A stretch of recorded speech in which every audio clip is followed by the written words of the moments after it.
नमस्कार दर्शक बंधु, आज हूँ जुलाई मास दिन जाकर टॉप 20 गुरुत्वपूर्ण खबर उपरे चलतु नजर पकाइबा। भिडियोटी को शेष पर्यंत देखंतु, मात्र किछि समय मध्य जानिपारे आज दिन जाकर संपूर्ण खबर। ता पूर्व चैनल रे नुआ थिले चैनल को सब्सक्राइब करी पाखरे थिबा बेल आइकन को क्लिक करबा जरूरी, जहा फल प्रतिदिन लेटेस्ट न्यूज अपडेट आपण माने प्रथम देखि पारे। तो चलतु आज संपूर्ण खबर उपरे नजर पकाइबा। तो आज प्रथम खबर, आउ गोटे घूर्णिबलय राज्य में जारी रहिब लगाण वर्षा। राज्यर विभिन्न स्थान में लघुचाप जनित वर्षा जारी रही। मुख्यतः उत्तर ओडिशा रे वर्षा जोगु मयूरभंज और बालेश्वर जिले में बन्या स्थिति उत्पन्न होइथिया बेले झारखंड आसुथिया वर्षा पानी एही दुई जिला पई समस्या बढ़ाई। धीरे धीरे लघुचाप झारखंड मुहां हेबा हेतु जदियो राज्य में वर्षा कमुची, मात्र एबे भी अनेक स्थान में वर्षा जोगु स्थिति बेहाल रही। पाणीपाग केन्द्र सूचना अनुसार बुधवार मयूरभंज, केन्दुझर और सुंदरगढ़ जिलार किछि स्थान में वर्षार प्रभाव अधिक रहियो बोली आकलन करा जाइथिया बेले देवगढ़, संबलपुर, अनुगुल, ढेंकानाल और बरगढ़ जिले में वर्षा होई पारे। अन्यपटे आसंता 4 तारिख बेलू आउ एक घूर्णिबलय सृष्टि होबार संभावना रही। यह प्रभाव में आउ एक पर्यायर वर्षा आशंका रही। जून मास मध्य राज्य में 262 मिमी वर्षा होईछि।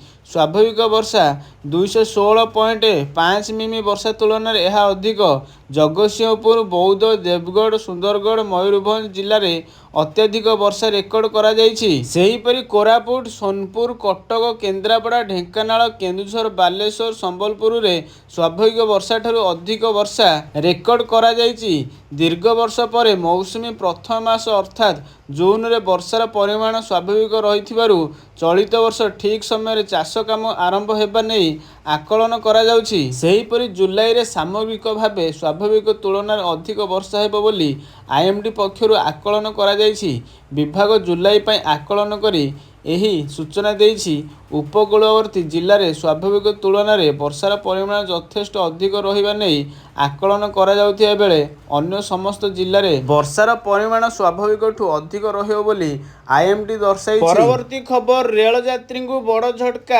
आज बढ़िला रेल भड़ा। पहिलारू रेल यात्री को लगी बड़ झटका। रेलबाई कोविड महामारी पर प्रथम थर पर यात्री भड़ारे वृद्धि घटाई। नुआ भड़ा वृद्धि जुलाई पहिलारू अर्थात आज लागू होईछि। एथिरे कोलकाता ठारू आरंभ करी मेल एक्सप्रेस रो भड़ा वृद्धि करा जाइछि। रिजर्वेशन फी, सुपरफास्ट सरचार्ज एवं अन्यान्य शुल्क अपरिवर्तित रही। द्वितीय श्रेणी रे प्रति किमी यात्रा पई अधा पैसा वृद्धि करा जाइछि। एही अनुसार 501 रु 1500 किमी दूरता पई 5 टंका एवं 25 किमी पर्यंत दूरता पई 10 टंका एवं 2501 रु 3000 किमी दूरता स्लैब पई भड़ा 15 टंका वृद्धि करा जाइछि।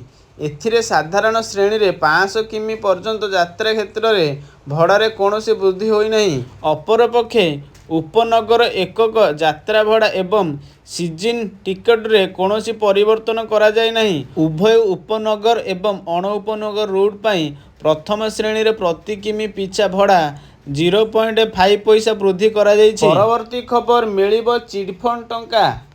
सरकार देले खुशी खबर, पुणी 5 लाख जमाकारी को मिलिबो चिटफंड टंका। आसिला खुशी खबर, मिलिबो चिटफंड टंका। क्षुद्र जमाकारी फेरी पाइबे चिटफंड टंका। चिटफंड क्षतिग्रस्त क्षुद्र जमाकारी को मिलिबो टंका। आसंता 3 रु 4 मास भितर आउ 5 लाख जमाकारी को मिलिबो टंका। क्षतिपूरण राशि प्रदान करने मुख्यमंत्री निर्देश। चिटफंड जमाकारी को टंका मिलिबो कहिले मुख्यमंत्री। तेबे ही गोटे वर्ष भितर 1,26,137 क्षुद्र जमाकारी को मिली टंका। 47.07 कोटी टंका फेरस्त कर सारी सरकार।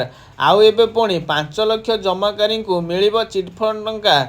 एने निर्देश देइछन्ति मुख्यमंत्री मोहन माझी। 3 रु 4 मास भितर टंका देबाकू निर्देश दिया जाइछि।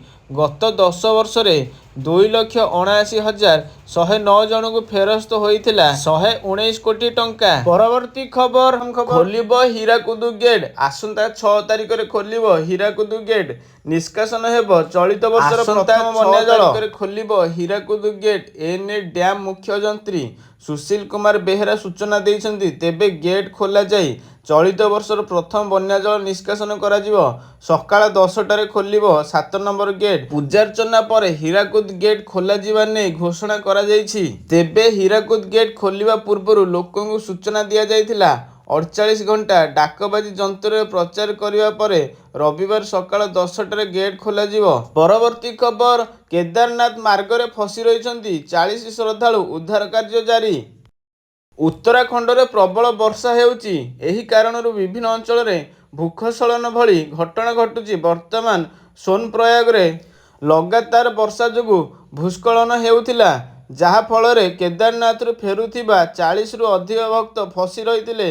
ରାଜ୍ୟ ବିପର୍ଯ୍ୟୟ ପ୍ରତିକ୍ରିୟା ବାହିନୀ ଏସ୍ଡିଆର୍ଏଫ୍ ସୋନପ୍ରୟାଗ ଭୂସ୍ଖଳନ ଅଞ୍ଚଳ ନିକଟରେ ଫସି ରହିଥିବା ଶ୍ରଦ୍ଧାଳୁଙ୍କୁ ସଫଳତା ସହ ଉଦ୍ଧାର କରିଛି। ଏନେଇ ଅଧିକାରୀ କହିଛନ୍ତି ଯେ ପ୍ରବଳ ବର୍ଷା ଯୋଗୁଁ ସୋମବାର ରାତି 10ଟାରେ ଭୂସ୍ଖଳନ ହୋଇଥିଲା, ଯାହାଫଳରେ ରାସ୍ତା ଅବରୋଧ ହୋଇଥିଲା ଏବଂ ହଠାତ୍ ଭଗ୍ନାବଶେଷ ପଡ଼ିବା ଯୋଗୁଁ ଅନେକ ଭକ୍ତ ସେଠାରେ ଫସି ରହିଥିଲେ। ଆପଣଙ୍କୁ ଜଣାଇ ଦେଉଛି ଯେ ଏହି ଘଟଣା ପରେ ଏସ୍ଡିଆର୍ଏଫ୍ ଦଳକୁ ତୁରନ୍ତ ଘଟଣାସ୍ଥଳକୁ ପଠାଯାଇଥିଲା ଏବଂ ରାତିରେ ତୀର୍ଥଯାତ୍ରୀମାନଙ୍କୁ ରେସ୍କ୍ୟୁ କରିବା ପାଇଁ ଉଦ୍ଧାର କାର୍ଯ୍ୟ କରାଯାଇଥିଲା। କହିବାକୁ ଗଲେ ଉତ୍ତରାଖଣ୍ଡରେ ପ୍ରବଳ ବର୍ଷା ଯୋଗୁଁ ପରିସ୍ଥିତି ଖରାପ ହୋଇଛି। ଲୋକମାନେ ବହୁତ ଅସୁବିଧାର ସମ୍ମୁଖୀନ ହେଉଛନ୍ତି। ଉତ୍ତରକାଶୀ ପୋଲିସ କହିଛି, ଯମୁନୋତ୍ରୀ ଜାତୀୟ ରାଜପଥ 2ଟି ସ୍ଥାନରେ ବନ୍ଦ ଅଛି।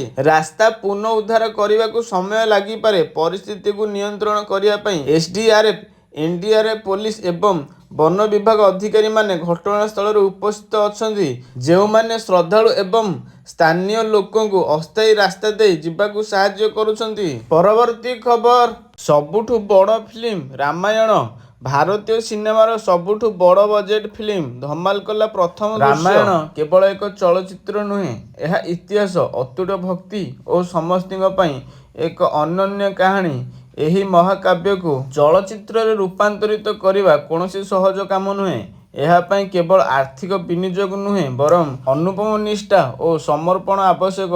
ନିତେଶ ତିୱାରୀଙ୍କ ନିର୍ଦ୍ଦେଶନାରେ 2 ଭାଗରେ ନିର୍ମିତ ରାମାୟଣ ଚଳଚ୍ଚିତ୍ର ଏକ ସାମୂହିକ ସ୍ୱପ୍ନର ପ୍ରତୀକ ହେଉଛି। ଗୁରୁବାର ପ୍ରକାଶ ପାଇଥିବା ଏହି ଚଳଚ୍ଚିତ୍ରର ପ୍ରଥମ ଦୃଶ୍ୟ ଦର୍ଶକଙ୍କୁ ଏକ ଭାବନାତ୍ମକ, ଯାଦୁମୟ ଓ ଗୁରୁତ୍ୱପୂର୍ଣ୍ଣ ଅନୁଭବ ପ୍ରଦାନ କରିଛି।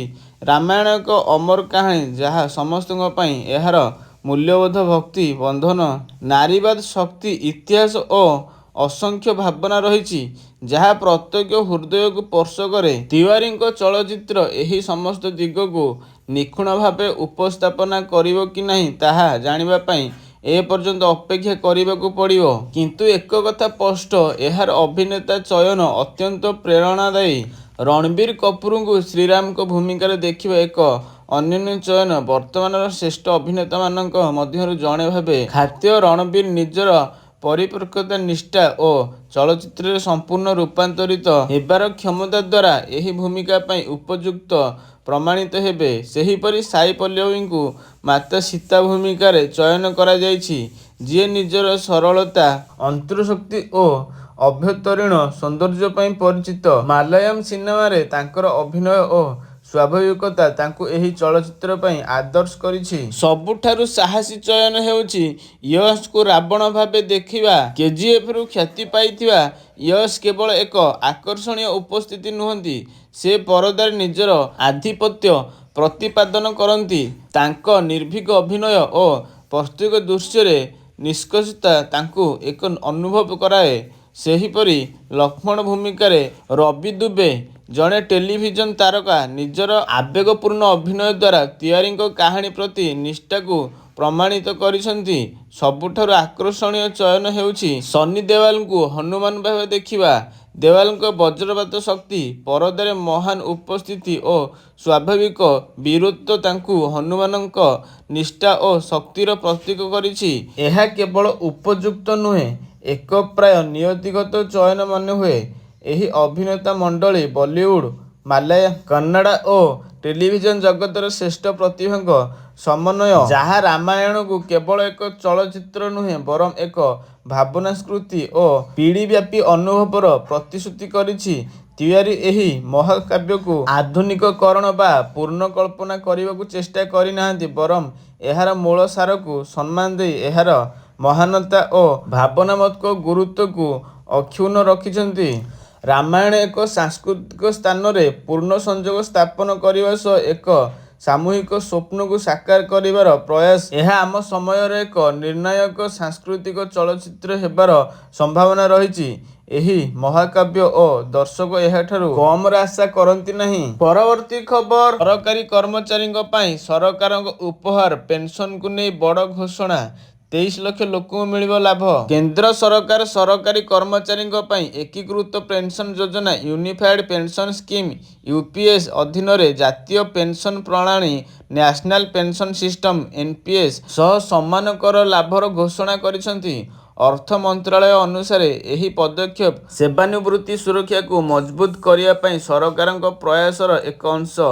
ଏନପିଏସ୍ ଏକ ବିକଳ୍ପ ଭାବେ ଏହି ଯୋଜନା 24 ଜାନୁଆରୀ 2025ରେ ପ୍ରବର୍ତ୍ତନ କରାଯାଇଥିଲା ଏବଂ 1 ଏପ୍ରିଲ 2025ରୁ କାର୍ଯ୍ୟକାରୀ ହୋଇଛି। ପରବର୍ତ୍ତୀ ଖବର, ରାତି ପାହିଲେ ଜୁଲାଇ 5 ଆତଙ୍କରେ ଜାପାନ, ଜାଣନ୍ତୁ କାହିଁକି? ରାତି ପାହିଲେ ଜୁଲାଇ 5 ଜାପାନର ଲୋକଙ୍କ ଆଖିରୁ ନିଦ ହଜିଯାଇଛି।